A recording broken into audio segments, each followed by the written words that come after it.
Drive with भाव मध्ये आपल्या सर्वांचं स्वागत आहे. तर मी आज व्हिडिओ बनवणार आहे सेलफोन बद्दल हा व्हिडिओ बनवणार आहे. तर हा व्हिडिओ तुम्ही पूर्ण बघा. तर मी सेलफोन म्हणजे मोबाईल बद्दल माहिती देणार आहे.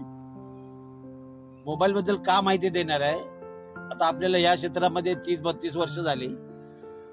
पूर्वी ज्या वेळेला मोबाईल आला होता त्यावेळेला पेट्रोल पंपवर साइन बोर्ड लावला होता, मोबाईल अलाउड नाही, फोनवर बोलायचं नाही. हा तुम्हाला पण आठवत असेल, जेवढे बघत असतील प्रेक्षक वर्ग तुम्हाला पण आठवत असेल. मग टू व्हीलर असेल, फोर व्हीलर असो, अजून इतर कुठलीही गाडी असो, ज्यावेळेला पेट्रोल पंपवर जायचे त्यावेळेला सांगायचे, पेट्रोल पंपवाले जे कर्मचारी असायचे ते सरळ सांगायचे की तुम्ही मोबाईल ऑफ करा. ज्यावेळेला पेटीएम होतं, फोन पे होतं, गुगल पे होतं, जेवढे पण जे फोन पे द्वारे पैसे पाठवतात, हे सगळे ॲप ज्यावेळेला आले त्यावेळेला ह्या सूचना कुठे गेल्या. आता तर सगळं 100 रुपयाचं जरी पेट्रोल टाकायचं असेल बाईक मध्ये ना, तो फोन वापरतो. म्हणजे त्याला ऑपरेट करावंच लागतं पेट्रोल पंपावरती.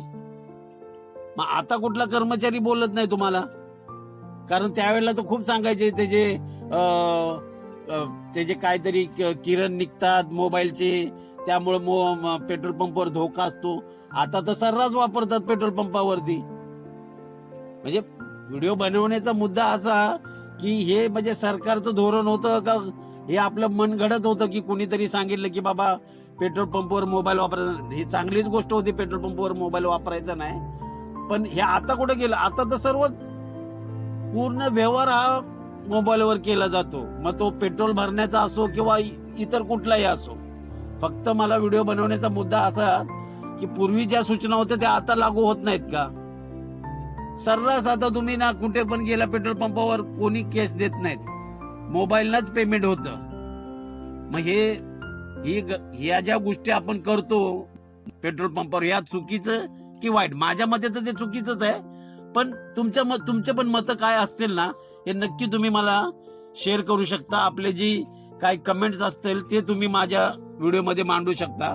हा व्हिडिओ कसा वाटला नक्की लाईक करा, शेअर करा. धन्यवाद.